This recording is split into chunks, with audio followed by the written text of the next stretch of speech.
CBS 6 News at 6 starts with a breaking news alert. It was one of the most shocking tragedies of 2023. Now we're learning startling new details about the events surrounding a deadly graduation day shooting in Richmond. Good evening. Thank you for joining us. I'm Janine Samuels. And I'm Bill Fitzgerald, live in Monroe Park. CBS 6 and the Richmond Times-Dispatch went to court to force Richmond Public Schools to release a report which contains the findings of a third-party investigation into last year's Huguenot High School graduation ceremony right here at the Altria Theater, just steps from where I'm standing. Now, here are three major revelations. The Huguenot graduate who was killed, Sean Jackson, was allowed to attend the ceremony without proper vetting or consideration of the safety and security concerns associated with his attendance. The school system's own threat assessment policy and its guidance were seemingly ignored, despite multiple voiced concerns from the victim's mother over the last several years to school officials. In addition, there was minimal security inside and outside this theater, which became an issue when the shooting began and people started to run for their lives. Now, we have team coverage of all of the elements of this developing story tonight. In just a moment, our Elizabeth Holmes will take an in-depth look at the on-site security breakdown. And Crime Insider John Burkett speaks exclusively with one of the survivors. But we start tonight with Tyler Lane, who testified on behalf of our effort to make this report public. And Tyler, the investigation seems to show systemic failure on multiple levels.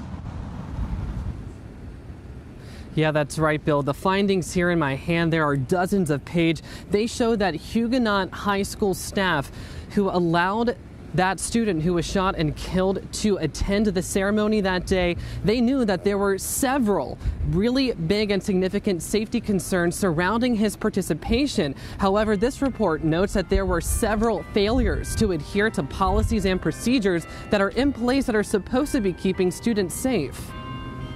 Now in the public's hands is the Richmond School Board's third-party investigation report into the June 6 Huguenot High School graduation shooting, which claimed the lives of graduate Sean Jackson and his stepfather. Several others were injured. The school district only releasing these findings after a judge ordered them to, siding with CBS 6 and the Richmond Times-Dispatch in our lawsuit.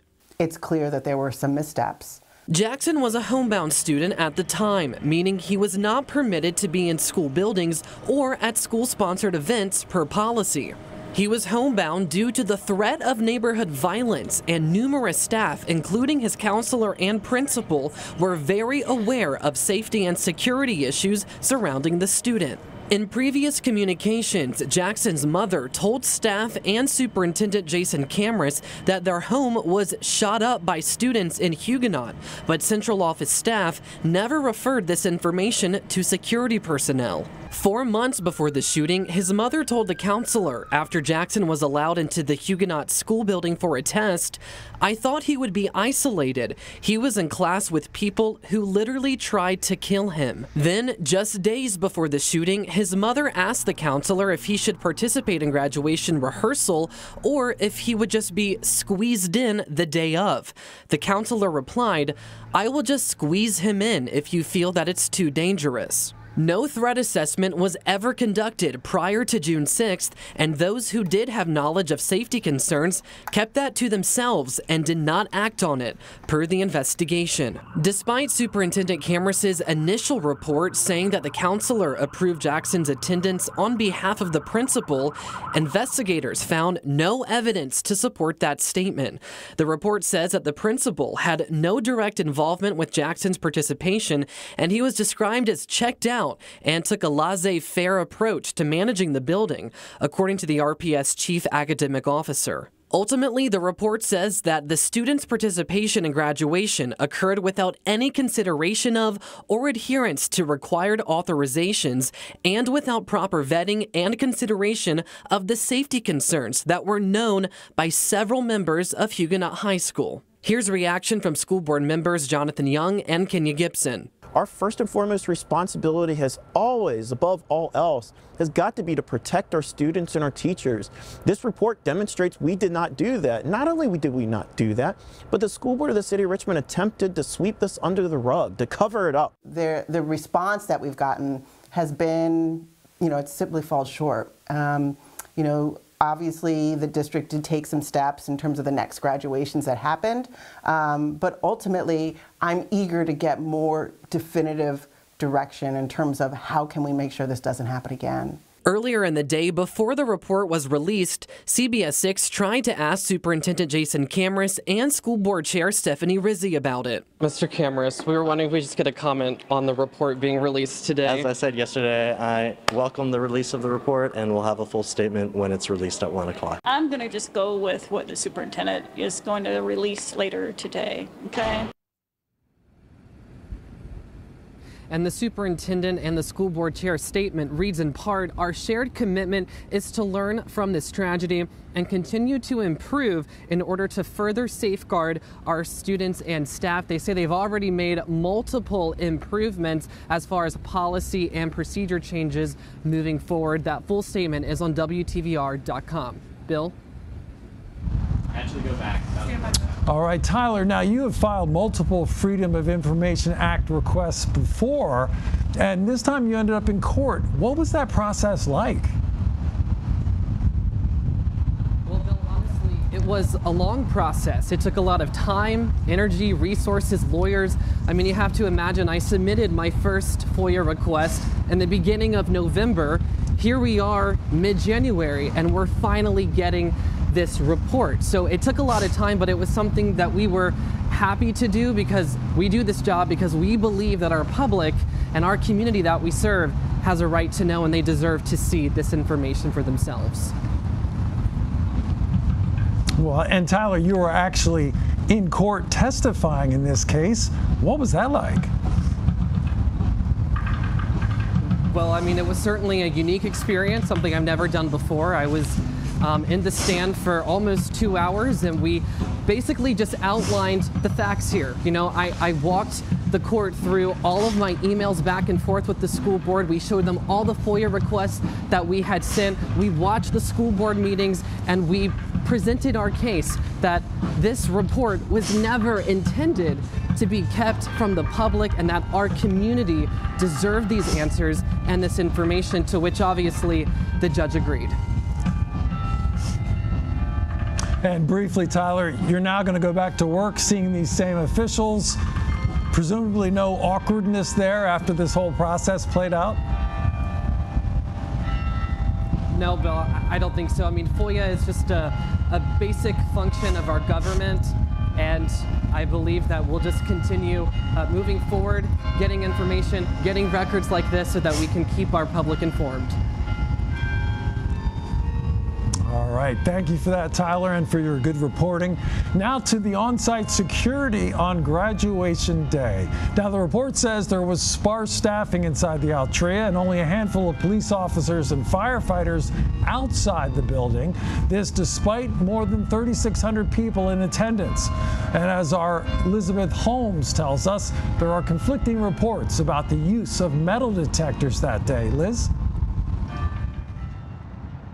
Bill, that's right. There are three big things that I want to talk about. First, this report says that there was no discussion about any kind of safety plans or procedures once people actually left the Altria Theater. And as you said, there were some conflicting reports about whether or not the metal detectors in there worked and even where they were. Now, the Altria Theater and its contracting company, RMC, they did not comply with this review. They did not give any information, allow anyone to talk about this. So that is posing more questions about what actually happened on this day.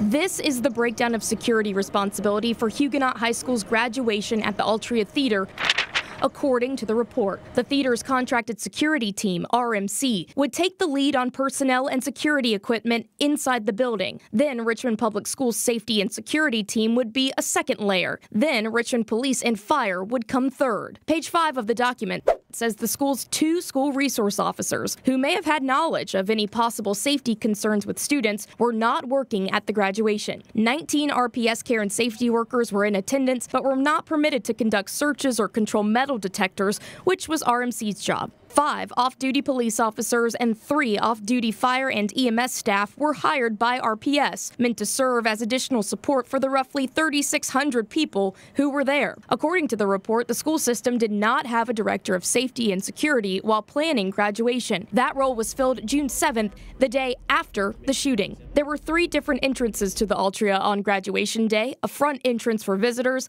a graduate entrance, and a VIP entrance. Page 15 says the VIP entrance would be the only one that did not have metal detectors, but would be staffed to check credentials. However, it is, quote, unknown if anyone was posted at the VIP entrance. On that same page, a comment by Assistant Principal Kevin Monroe, who said he went through the graduates entrance wearing a belt and carrying his cell phone, said the metal detector, quote, should have went off, but didn't. The report goes on to say that there were sightings of students coming into the building late and conflicting reports of if they went through metal detectors or not. Student Sean Jackson, who was shot and killed outside the theater after graduation, was reportedly late. One interview saying that he, quote, probably just found a spot and jumped in line. Much remains unclear about if the metal detectors worked or where they were, as well as how Jackson got into the building, as the report says the Altria did not allow investigators to walk through the building nor agree to provide video footage or any kind of staff to be interviewed. Now, we reached out to the Altria Theater. Again, they contract with RMC for security. We wanted to see if they would comment on this report, and we have not heard back from them at this time. Bill?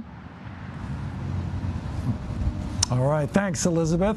Now, the release of the report coincides with another story we've been working on virtually since that tragic day here outside the Altria. It's the story of another victim of that shooting who barely survived.